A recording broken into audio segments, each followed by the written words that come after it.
नमस्कार, आप देख रहे हैं व्हाइट पेपर और मैं हूं आपके साथ आशा शर्मा। चलिए कार्यक्रम की शुरुआत करेंगे इस वक्त की बड़ी खबर के साथ ही। विधानसभा चुनावों को मद्देनजर रखते हुए एक बड़ी अपडेट आपके सामने, जहां पर जम्मू कश्मीर में विधानसभा की 90 सीटों पर चुनाव होंगे, जिसमें 43 सीटें जम्मू संभाग और 47 सीटें कश्मीर संभाग की हैं। अमित शाह की तरफ से एक बड़ा बयान जारी किया गया है, जिसमें जल्द यहां पर जम्मू कश्मीर के अंदर विधानसभा चुनाव होंगे, इस तरह से बात कही गई है। और हम सुप्रीम कोर्ट की समय सीमा से पहले ही प्रक्रिया को पूरा कर लेंगे और लोगों को अपना नुमाइंदा चुनने का मौका मिलेगा। इस तरह से बड़ा बयान केंद्रीय गृह मंत्री अमित शाह की तरफ से यहां पर जारी किया गया है। इससे पहले आपने देखा कि सुप्रीम कोर्ट के अंदर किस तरह से बड़ी बात कही गई थी कि सितंबर से पहले जम्मू कश्मीर के अंदर यहां पर जल्द ही विधानसभा चुनाव होने चाहिए और आम जनता को उनका नुमाइंदा मिलना चाहिए। लेकिन जाहिर तौर पर आप देखिए किस तरह से अब 90 सीटों पर यह पूरा खेल होगा। परिसीमन के बाद पूरे जम्मू कश्मीर के अंदर आप देखिए सूरत किस तरह से बदल चुकी है, जिसमें कुल सीटें 90 हो गई है और कश्मीर संभाग में 47 सीटें हो गई हैं। जम्मू संभाग के अंदर 43 सीटें हैं। उस बीच में यहां पर अनुसूचित जाति के लिए 7 सीटें आरक्षित की गई हैं, अनुसूचित जनजाति के लिए 9 सीटें यहां पर आरक्षित की गई है और साथ ही साथ जसरोटा, शंभ, गुलाबगढ़, लाल चौक समेत कई यहां पर नए नाम जो है वो तहसील के तौर पर भी आपने देखा किस तरह से रखे गए थे। लेकिन 7 सीटें इसमें बढ़ गई हैं और 6 जम्मू व कश्मीर में 1 सीट को बढ़ा दिया गया है, जिसमें आपने देखा कि अब यहां पर 90 सीटों पर चुनाव होंगे, जिसमें विधानसभा में सदस्यों की संख्या 43 के साथ साथ अगर हम 40 को और जोड़ देते हैं तो 83 हो जाती है और उससे बढ़कर अब 90 हो गई है। तो जाहिर तौर पर आप देखिए परिसीमन होने के बाद किस तरह से समीकरण जम्मू कश्मीर के अंदर बदल गया है। तो चलिए पैनल की ओर बढ़ जाएंगे। इस वक्त हमारे साथ बीजेपी पार्टी से संजय बड़ू ने ज्वाइन किया है, बहुत बहुत स्वागत जुड़ने के लिए। माजिद लारमी है, प्रवक्ता है नेशनल कॉन्फ्रेंस के, आपका भी स्वागत। आदर्श गुप्ता है, वरिष्ठ पत्रकार है, आपका भी स्वागत। और सोहित शर्मा है, प्रवक्ता है पीडीपी से, आपका भी बहुत बहुत स्वागत जुड़ने के लिए। सबसे पहले आदर्श जी, मैं आप ही के पास आऊंगी। जिस तरह से लोकसभा चुनावों का टेन्योर पूरी तरह से आप देखिए छठे चरण के दौरान देखा गया कि खत्म हो गया जम्मू कश्मीर की अगर हम बात करें, लेकिन जाहिर तौर पर विधानसभा चुनावों पर अब हर किसी की नजर यहां पर टिकी हुई है। 90 सीटों पर चुनाव यहां पर होना है।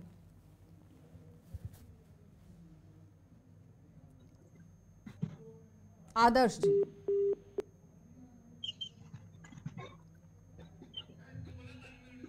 अनम्यूट कर लीजिए प्लीज आदर्श जी। जी आ रही आवाज? हाँ आशा जी, आवाज आ रही है? बिल्कुल आ रही है आदर्श जी, आप अपनी बात रखें। जी कल एक स्टेटमेंट पहले आई थी, इससे पहले चीफ इलेक्शन कमिश्नर की, कि जम्मू कश्मीर के चुनाव जो है जल्दी करवाए जाएंगे। छठे चरण के बाद उन्होंने ये बात कही है और कहा कि सुप्रीम कोर्ट का जो ऑर्डर है कि 30 सितंबर से पहले चुनाव होने चाहिए, उसकी प्रक्रिया जल्दी शुरू हो जाएगी, जल्दी चुनाव करवाए जाएंगे। तो आज होम मिनिस्टर ने भी इसके बारे में स्टेटमेंट दी है। मुझे लग रहा है कि ये 90 सीटों का जो चुनाव है, ये आपके अमरनाथ जी की जो यात्रा है, यात्रा संपूर्ण होते ही यहाँ पे चुनाव शुरू हो जाएंगे। 30 सितंबर से पहले की उन्होंने डेट रखी है और हो सकता है इससे पहले नोटिफिकेशन भी निकल आए इनका। लेकिन है कि जब तक यात्रा चलेगी चुनाव नहीं हो पाएंगे। यात्रा तो आपको पता ही है, यहाँ पे पूरे देश विदेश से लाखों के हिसाब से लोग दर्शन करने आते हैं और उस समय यहाँ पे अगर हम चुनावों की बात करें, चुनाव प्रचार की बात करें तो नामुमकिन सा लगता है। लेकिन यात्रा समाप्त होने के बाद ही चुनाव यहाँ होंगे। लेकिन ये सबसे बड़ी खबर है, एक अच्छी खबर है कि जम्मू कश्मीर के चुनाव अब यहाँ पर खबर तो बड़ी है ही आदर्श जी, लेकिन अब सवाल यहाँ पर यह है कि लोकसभा चुनावों में मुद्दे अलग थे। 370 को गिनाया जा रहा था, सेंटिमेंट्स की राजनीति की जा रही थी, लेकिन अब कहीं ना कहीं मुद्दे जो है वो अलग हो जाएंगे, क्योंकि जमीन से जुड़े हुए अगर मुद्दे सामने रखे जाएंगे तो जाहिर तौर पर फायदा रहेगा। बिल्कुल सही बात है, ये तो हमेशा होता है।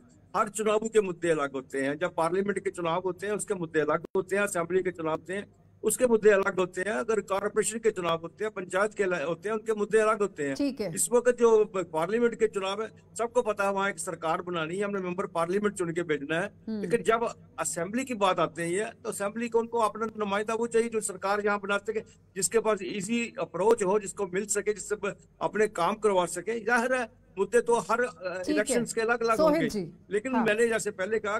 जी आ रही हो आदर्श जी, मैं आपके पास। सोहित जी, जी आवाज आ रही है सोहित जी? आशा जी, जिस तरह से सुप्रीम कोर्ट का जो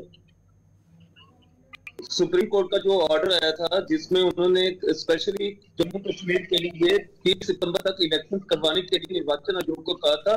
हम तो धन्यवाद सुप्रीम कोर्ट का करते हैं कि जो उन्होंने फैसला जम्मू कश्मीर के हक में दिया। अरे भारतीय जनता पार्टी के हाथ में होता तो उन्होंने तो 5 साल से जम्मू कश्मीर में असेंबली की इलेक्शन नहीं करवाई, कॉर्पोरेशन की इलेक्शन साल 1.5 साल हो गया उसको करवा पाए, पंचायत की इलेक्शन नहीं करवा पाए। तो ये सुप्रीम कोर्ट का एक डंडा है जो केंद्र पे चढ़ा है। तो मुझे पूरी उम्मीद है कि ये 30 सितंबर से पहले ये इलेक्शंस करवा देंगे। यहाँ तक हम इस बात को समझते हैं। माजिद जी,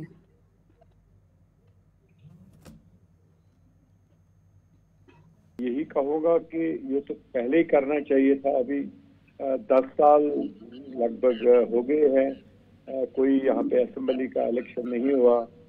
तो ये अच्छी बात है कि अगर सुप्रीम कोर्ट की डायरेक्शन पर ये आज ऑनरेबल जो भी हमारे होम मिनिस्टर हैं या इलेक्शन कमीशन ऑफ इंडिया ने पहले किया कि हम ये सुप्रीम कोर्ट के डायरेक्शन पर ये करेंगे, तो अच्छी बात है। असेंबली का इलेक्शन करना चाहिए था। अगर एक साथ करते, पार्लियामेंट का इलेक्शन के साथ ही करते तो बहुत अच्छी बात थी, क्योंकि आपको मालूम है कितना खर्चा होता है, कितनी परेशानी होती है।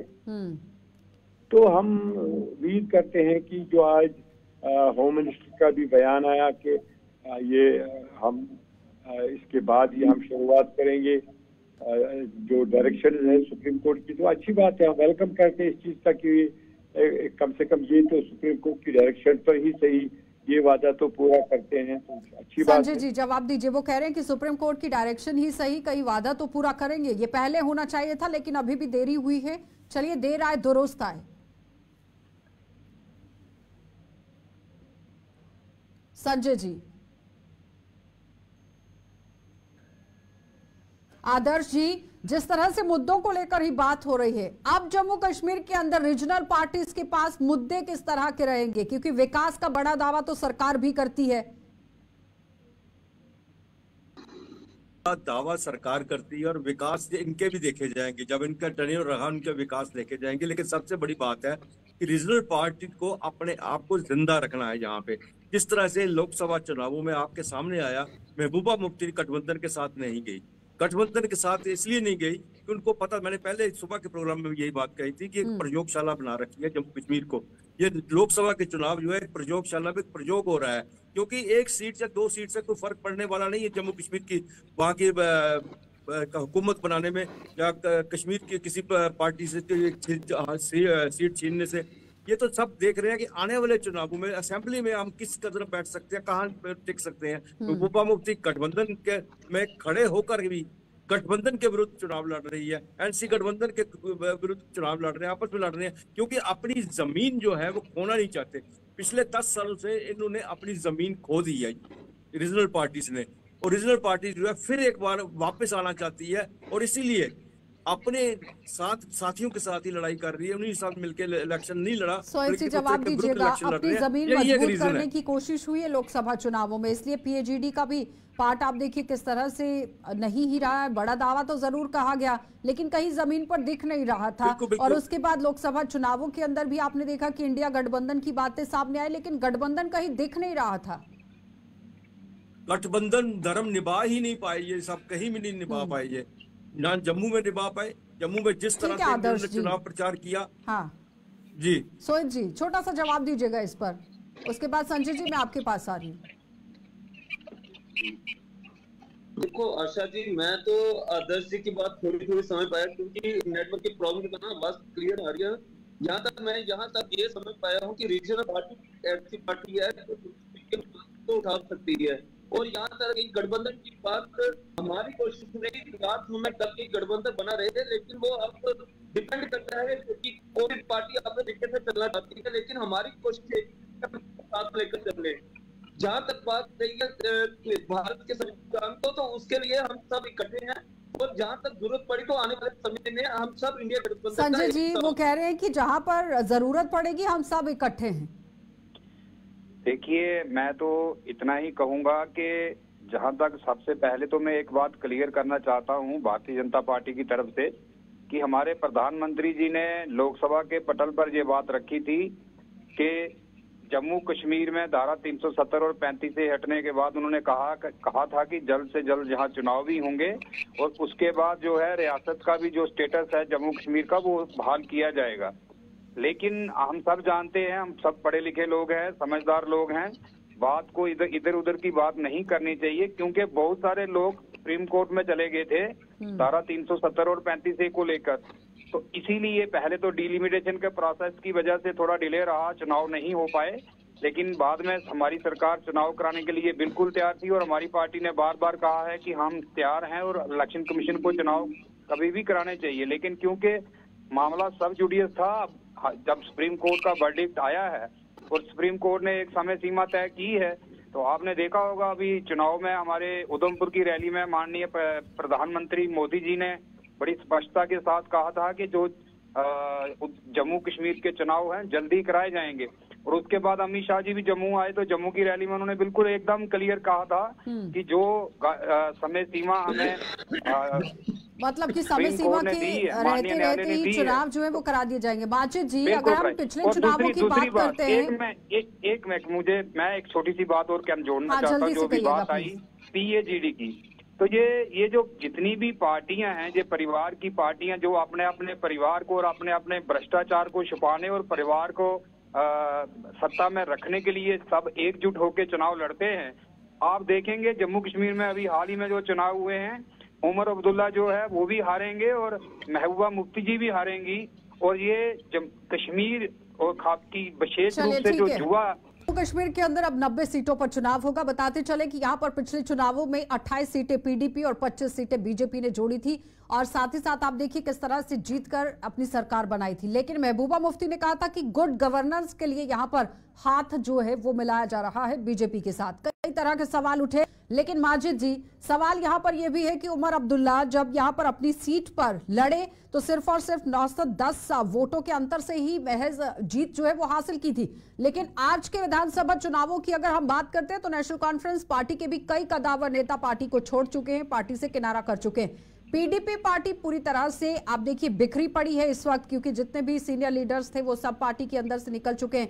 इस बार चुनौती काफी तरीके से रहेगी रीजनल पार्टीज के लिए, किस तरह से आम जनता के बीच में जाएंगे। और दूसरी तरफ PAGD को लेकर अगर जाते हैं तो आम जनता का भरोसा किस तरह से आप लोग जीतेंगे। माजिद जी देखो, सबसे पहले मैं उनका जवाब दे दूंगा जो बीजेपी के यहाँ पे प्रवक्ता है, तो उसको जवाब दे दूंगा ये परिवारवाद बाकी चीजें ये ज्यादा ना इस पर उछाले इन चीजों को। परिवारवाद तो हमसे ज्यादा या बाकी पार्टियों से ज्यादा इनमें है, तो वो किस तरीके से इसको प्रोजेक्ट करते हैं तो ये दुनिया जानती है। दूसरी बात, उन्होंने करप्शन की बात की और बाकी चीजों की बात की, तो उसको मैं इसको ये जवाब दे दूंगा, आप जम्मू कश्मीर से भागे क्यों? आपने यहाँ पे कंटेस्ट क्यों नहीं किया? आपने यहाँ पे अपने नुमाइंदे क्यों नहीं उठाए? तो रहा सवाल उमर अब्दुल्ला साहब का कि उसने जब इलेक्शन हुए थे तो कितने वोटों से जीता था या क्या, वो तो सिचुएशन थी। सिचुएशन वहाँ तब मैं इनका उत्तर देना चाहूंगा। आज की सिचुएशन ये लोग फैसला करेंगे 4 जून को, इनको पता चलेगा कि हम कहाँ पे हैं। पर माजिद जी, आज मैं लोकसभा चुनावों को लेकर डिस्कशंस नहीं कर रही हूँ, प्लीज। आज तो विधानसभा चुनावों को लेकर हो रही है, तो असेंबली इलेक्शंस को लेकर बात करेंगे तो ज्यादा बेहतर रहेगा ना। मैं आशा जी इनको सेमीफाइनल की बात कर रहा हूँ, ये पहले मैं इनको सेमीफाइनल। संजय जी जवाब दीजिए, वो कह रहे हैं कि सेमीफाइनल तो वही जीतेंगे, आप लोगों ने अपने नुमाइंदे तक नहीं उतारे हैं। देखिए जो अभी बात कर रहे हैं माजिद जी, 4 तारीख को नतीजे आने दीजिए। और बुरी तरह से जो है इनके जो नेता हैं वो परिवारवादी नेता जो बात कह रहे थे कि परिवारवाद की हम बात नहीं करेंगे, क्यों बात नहीं करेंगे? नेशनल कॉन्फ्रेंस के नेता रहे शेख अब्दुल्ला, उसके बाद फारूक अब्दुल्ला, उसके बाद उमर अब्दुल्ला। इसमें कौन सी प्रॉब्लम है? यही है ना ठीक है, इस तरह से मुद्दे ना डील करें प्लीज, इस तरह से नहीं। ये तो परिवारवाद पर चलेंगे तो फिर तो दोनों पार्टियों के और मुद्दे चले जाएंगे। सोहेल जी, माजिद जी, संजय जी, प्लीज इस टॉपिक को यहीं पर बंद कर दीजिएगा प्लीज, क्योंकि लोकसभा चुनावों में भी इसी टॉपिक को यहाँ पर उछाला गया है। प्लीज यहाँ पर अपनी डिटेल्स पर बात कर लीजिए, क्योंकि असेंबली चुनाव सीधे जनता के साथ है। माजिद जी, आवाज आ रही है आपको? माजिद जी देखिए जब क्या है कि नहीं संजय जी प्लीज इस तरह से नहीं, असेंबली इलेक्शंस को लेकर आज हम बात करेंगे। आप यहाँ पर लोकसभा चुनावों को लेकर बात 4 जून को होगी जब रिजल्ट आएगा, कौन सी पार्टी जीत रही है और कितने मार्जिन से जीत रही है। प्लीज आज कोई डिस्कशन नहीं है।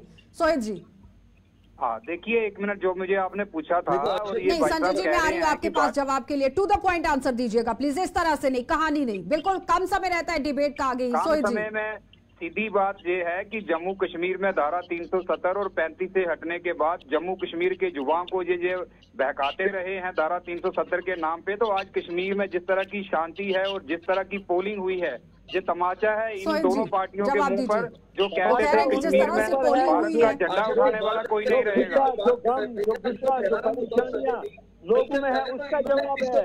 हाँ वो तमाचा आप लोगों पर ठीक है, हो गया। सोहित जी करेगा वो तमाचा, एक एक करके प्लीज, इस तरह से आप लोगों को सुन नहीं पा रहा है कोई भी। आप लोगों के ऊपर ये तमाचा पड़ेगा 4 जून को, तब आप लोगों को पता चलेगा कि क्या लोग। ठीक है माजिद जी 1 मिनट। सोहित जी मत किया करो, ये बातें मत किया करो। आर्य आदर्श जी, सिर्फ सोहित जी की ये पार्टी से पीडीपी पार्टी से एक थोड़ा सा यहाँ पर रिएक्शन लेना जरूरी है। सोहित जी आप विधानसभा की बात करो, जो आप वादा किया था क्या आपने निभाया? अगर सुप्रीम कोर्ट का ये नहीं होता क्या निभाया?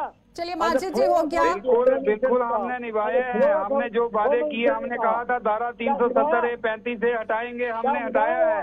हम आपकी तरह बात नहीं करते हैं कि पाकिस्तान के पास एटम ठीक है, हो गया प्लीज। आप कश्मीर के लोगों को संजय आज तक डराते रहे हैं। 1 मिनट आ रही वापिस आपके पास माजिद जी, आप भी आदर्श जी, जिस तरह से आप यहाँ पर असेंबली चुनावों को लेकर बात होनी चाहिए, क्या उस तरह से ये मुद्दे डिस्कस कर रहे हैं? क्योंकि अब तो आम जनता की भलाई के लिए काम करने की जरूरत है। माजिद जी प्लीज इस तरह से नहीं,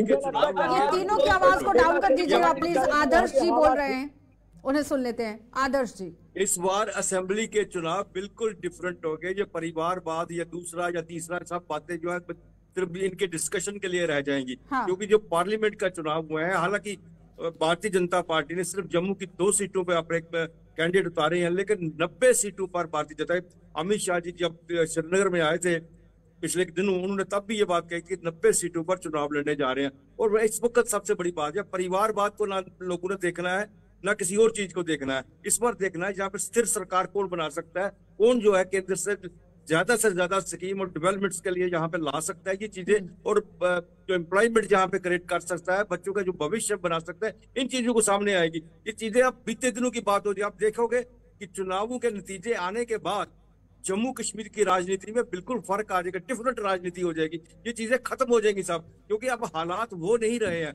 सबको लग रहा है जहां तक राज्य का दर्जा है, बहुत जल्दी इनको राज्य का दर्जा देना भी पड़ेगा। आप ये हालांकि इन्होंने वायदा किया है जल्दी से जल्दी देंगे, सुप्रीम कोर्ट ने भी कहा है, लेकिन डेट कोई फिक्स नहीं की है, देना पड़ेगा इनको।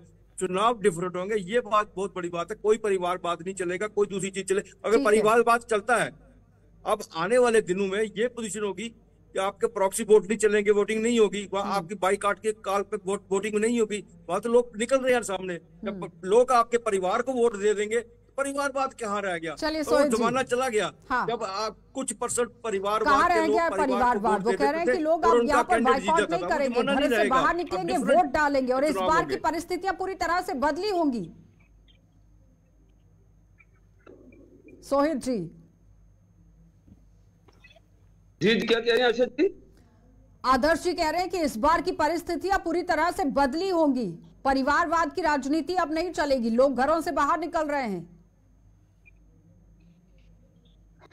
आदर्श जी, लोग जो घरों से बाहर निकल रहे हैं, परिवारवाद तो एक तरफ की बात नहीं है। माजिद जी मैं आ रही हूँ आपके पास, 1 मिनट।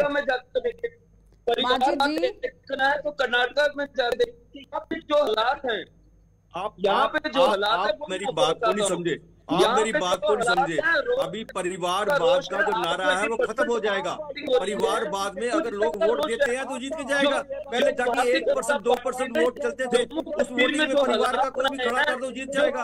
आज तो कतारों में लोग खड़े हैं। आप वो परिवारवाद नहीं चलेगा, परिवारवाद सिर्फ अब डिस्कशन तक रह जाएगा। माजिद जी ठीक है, सोहित जी हो गया, आदर्श जी हो गया, माजिद जी जून को इनको पता चलेगा ये तमाचा क्या होता है, इनको 4 लोगों को पता चलेगा। चलिए संजय जी जवाब दीजिए, वो तमाचे को लेकर बात कर रहे हैं। देखिए, लेकिन फिलहाल वो तो रिजल्ट आने पर ही पता चलेगा। माजिद जी, चलिए संजय जी जवाब दीजिए। माजिद जी ने इस बात को थोड़ा पर्सनली लिया है। मैंने ये कहा है कि जो लोग कहते थे कि कश्मीर में भारत का झंडा उठाने वाला कोई नहीं रहेगा, तो उन लोगों के मुंह पर तमाचे की मैंने बात। देखिए, दूसरी बात ये है, देखिए माजिद जी बीच में नहीं बोलिए। नहीं खोया, क्यों झूठ बोलते हो आप लोग? सुनिए, आपने 70 सालों तक जहाँ कश्मीर में सिर्फ जो है कुछ नहीं बोलते हो। बात की है। माजिद जी, सच और झूठ का फैसला यहाँ पर जनता कर लेगी। जनता जनार्दन है, वो बहुत अच्छे से समझती है कि कौन सच बोल रहा है, कौन झूठ बोल रहा है। देखिए, तो थोड़ा सा सुन लीजिए कश्मीर में विकास की नई मुझे बात करने दो, मेहरबानी करके मुझे बात करने दो। पहले उनकी बात सुन लीजिए, फिर मैं आपको पूरा मौका दूंगी। माजिद जी मुझे मौका दो, फिर आप बोलिएगा। देखिए जिस तरह से प्रधानमंत्री मोदी जी ने जो नया जम्मू कश्मीर बनाने की बात की थी, और उसके बाद एक के बाद एक विकास कार्य जम्मू कश्मीर में हो रहे हैं, और जिस तरह का विश्वास उन्होंने जम्मू की कश्मीर की जनता में बढ़ाया है, और आज ये उनकी विजय है कि जिस तरह से आज भारी पोलिंग जो है विश्वास जताया गया है पीएम की तरफ से। आ रही है सोहेब जी, 1 मिनट, इस तरह से नहीं। सोहेब जी 1 मिनट, सोहेब जी अपनी बारी पर बोलिएगा प्लीज। माजिद जी जवाब दीजिए। वो कह रहे हैं कि पीएम ने एक विश्वास जगाया है लोगों के अंदर कि लोग बाहर निकले हैं घरों से। ठीक है संजय जी, हो गया। पाकिस्तान के पास एटम बम है, और इस तरह की स्टेटमेंट देके संजय जी हमेशा ठीक चुनाव है, से पहले माहौल बिगाड़ने का काम करते हैं, लेकिन कश्मीर की और जम्मू की जनता ने इस बार इनको जवाब दे दिया। संजय जी हो गया, बस ठीक है। माजिद जी जवाब दीजिएगा प्लीज। देखो, सबसे पहले मैं यही कहूंगा, ये जो बातें परिवारवाद या बाकी चीजें, आज डिस्कशन है असेंबली के इलेक्शन के बारे में, उस पर बात करो। अगर इनमें दम है तो ये लड़े, फिर लोगों को फैसला करना है कि कौन कितना पानी में रहा। सवाल आज जो प्रतिशत पोलिंग होगी वो 1% लोग अभी 4 तारीख को पता चल जाएगा। ये हमारी पार्टी 4 तारीख को आपको पता चलेगा कितना बड़ा तमाचा आप लोग ऊपर पड़ेगा। जब लोग फैसला करेंगे 4 जून को आपको पता चलेगा। उसके बारे में बात नहीं करेंगे। 4 जून माजिद जी आप 4 जून से आगे बढ़ ही नहीं रहे हैं। आम जनता के लिए क्या कुछ करेंगे? अब नेशनल कॉन्फ्रेंस पार्टी किस तरह से मैदान में उतरेगी उसको लेकर पत्ते नहीं खोल रहे हैं, सिर्फ 4 जून कर रहे हैं। सोहेब जी आज मैं कह रही हूँ कि मुद्दों को लेकर डिस्कशन कर लीजिए प्लीज, विधानसभा चुनावों को मद्देनजर रखते हुए, कि आप नेशनल कॉन्फ्रेंस पार्टी आम जनता को किस तरह से लुभाएगी, क्योंकि 370 का मुद्दा तो गया, 35A का मुद्दा गया, कुछ नहीं गया, वापस ले आएंगे। देखो 370 का मुद्दा रहेगा, ये गया नहीं है। आज के समय में जितना भी सोहेब जी क्या बात कर रहे हैं आप लोग? आम जनता को बरगलाने के अलावा कोई काम नहीं है पीडीपी पार्टी के पास। 370 का मुद्दा किस तरह से रहेगा, जरा समझाइए प्लीज मुझे। ये उस समय आपको पता नहीं सोहेब जी मुझे थोड़ा सा समझाइए प्लीज, किस तरह से रहेगा 370 का? 70 साल जाने में लगे और 70 साल आने का लॉलीपॉप देंगे आप लोगों को? जम्मू कश्मीर में बनाया उसका फैसला आने वाले समय में ये पता और किस तरह से वापस लाएंगे? जनता 370 के अरे थोड़ा सा लॉ पर बात कर लीजिए प्लीज, इस तरह से नहीं। आदर्श जी 70 बीते दिनों की बात हो गई है। बीते दिनों की बात हो गई है। 370 की बात अब आखिरी अपील जो थी वो भी रिजेक्ट हो गई है सुप्रीम कोर्ट में। चुनावों की बात हो रही है, जम्मू कश्मीर में असेंबली के चुनावों का ऐलान किया जा रहा है बहुत जल्दी। जिस तरह से बात हुई है, स्टेटमेंट आई है, चीफ इलेक्शन कमिश्नर की भी आई है, होम मिनिस्टर की भी आई है, उसको लेके बातचीत चल रही है इस वक्त। सबसे दिक्कत है रीजनल पार्टीज के, हमारे जो बैठे हुए हैं यहाँ पे दोनों प्रवक्ता, रीजनल पार्टी के लिए बहुत मुश्किल आने वाली है। हालांकि लग रहा था कि रीजनल पार्टी जो है कश्मीर के अंदर उन्होंने बीजेपी के साथ कहीं ना कहीं स्टेज पे आके समझौता करना पड़ेगा, लेकिन बिखरी हुई है ये पार्टी। बहुत धन्यवाद जुड़ने के लिए। संजय जी आपका भी धन्यवाद, माजिद जी आपका भी धन्यवाद, सोहेब जी आपका भी। तो फिलहाल आपने देखा कि असेंबली इलेक्शंस को लेकर किस तरह से अब हर एक पार्टी कमर कसती नजर आएगी, लेकिन आदर्श जी कह रहे हैं, एक्सपर्ट्स ये मान रहे हैं कि इस बार विधानसभा चुनावों के अंदर चुनौती रीजनल पार्टीज के लिए काफी तरीके से बड़ी रहेगी, क्योंकि 370 के मुद्दे को गिनाया जाएगा, जिसमें आपने देखा कि किस तरह से सुप्रीम कोर्ट के अंदर इस पूरी दलील को खारिज कर दिया गया। अब देखना ही होगा कि कौन कौन से मुद्दे गिनाए जाएंगे। आप देखते रहिए कार्यक्रम।